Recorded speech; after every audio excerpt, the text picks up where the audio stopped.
Alors que de façon unanime, les partis politiques de l'opposition, excepté le parti Restaurer l'espoir de l'ancien ministre Candide Azanaï, clament leur détermination à participer aux élections législatives de 2023, l'ancien ministre des Sports Galio Soglo rame à compte courant en demandant aux partis politiques de l'opposition de boycotter les élections.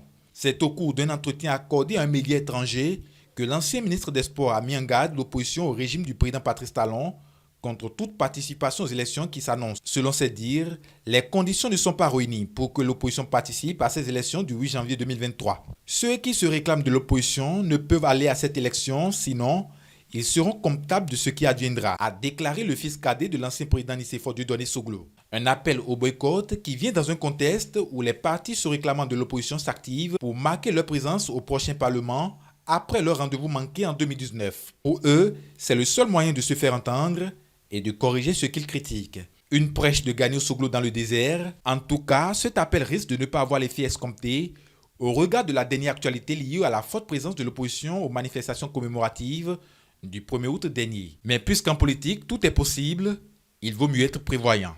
Si l'opposition optait pour le boycott, elle aurait choisi, et à ses risques et périls, puisque nul ne peut se prévaloir de sa propre turpitude.